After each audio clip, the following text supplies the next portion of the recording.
Hello guys, sa mapagpalang hapon po ulit sa ating lahat. Kayo po ay nasa munting hardin ni Sir Mio Vlogs. Sumaatin po ang kasaganahan, ang kaswertihan na dulot ng taon na ito. And for today's update and for today's video is magaripat po tayo ng isa sa mga halaman na considered Vastu, Feng Shui, Moneymaker, houseplant po. Ito po yung isang variety, cultivar, type at kind ng Monstera na napakaganda. Ito po yung tinatawag na Monstera adansonii. Kapansin-pansin po na napakaganda ng kanyang postura, ng kanyang kanyuan dahil po ang kanyang foliage or dahon po ay may holes or butas. So ito po is napaparami po sa pamamagitan po ng stem cutting. There are two ways on how you can propagate or paramihin po ang halaman na ito. Yung ginamitan ko po na una is I tried yung soil propagation. Be sure ng stem cut po or measurement ng kanyang stem.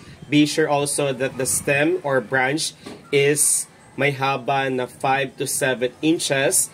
At pumili po tayo ng part or stem na may aerial roots. Ito po yung mga ugat na siyang visible or present sa mismong pinakatangkay niya. Then, after 6 months of waiting, this is now the best time for me to repot ang halaman na ito. And also, short background information about this Monstera adansonii is napakaganda.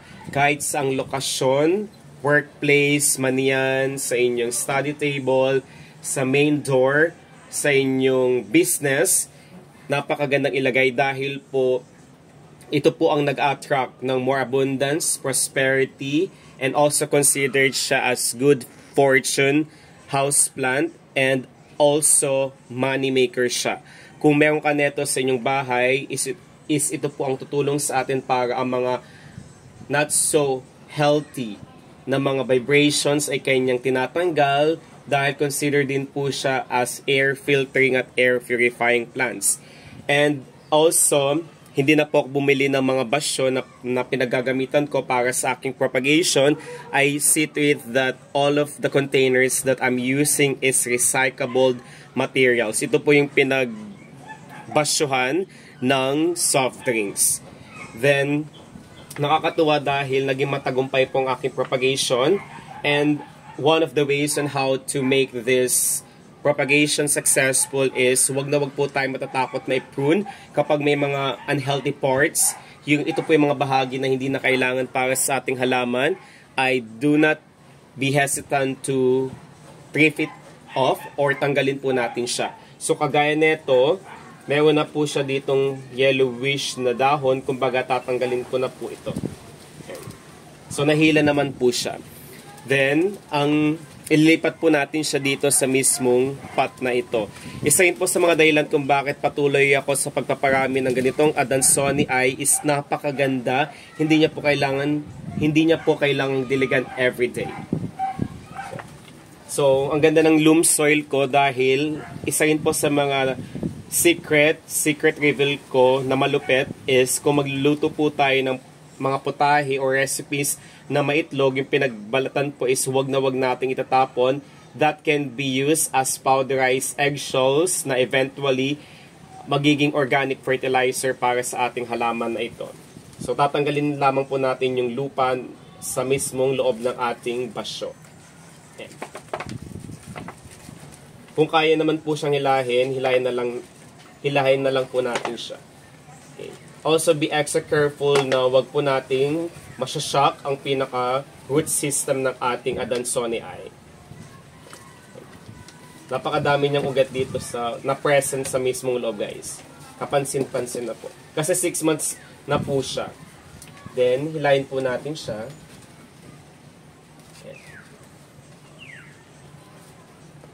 I think nag-stick po yung pinaka-ugat niya sa mismong ilalim. So, I suggest na kapag nangyari yon is, ang gagawin po natin, pinaka-alternative is, ikakat na po natin ang ating planter. Ikakat na po natin siya. So, hindi na po natin ito magagamit.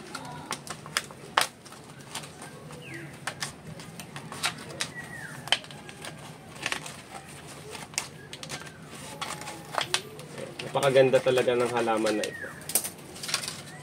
Papakita ko pa. Ayan siya. Ang dami niyang ugat. So, since marami na po siyang ugat, guys, I also suggest na itong part na to is i-cut din po natin. Kasi kung ilalagay po natin ang maraming ugat nito is not advisable po para sa ating planter na paglilipatan. So, i-cut po natin siya sa mismong ibabang part na ito. Magtitira lamang po tayo ng ibang part para po may mapagsipsipan po ng tubig na ito. So, ayan na siya. Then, ito po yung soil na ating gagamitin dito. So, maglagay po tayo ng 3, I suggest. Ayan. Kita niyo po. Then, nilalagay na po natin siya. So, in this portion. So, igigit na po natin ito. Then, lagyan po natin ito ng soil. Yan, umuulan na po dito.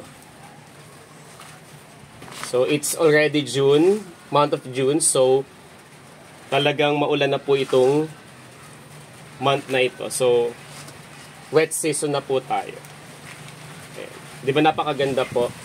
Ayan, umulan na nga po siya, guys. Masarap maligo kapag ganitong panahon. And since hindi ko po siya nagitna, so, I think maglalagay po tayo ng bamboo pole dito. Kung meron po kayo. Pero I'm trying my very best na igitna po itong halaman na ito. Ayan siya. Napakaganda po. Kung may mga pebbles po kayo, might as well na lagyan nyo po siya para po gawin nyo po siyang decoration or display sa inyong bahay. Meron din po ako neto dun sa aming harapan na pintuan.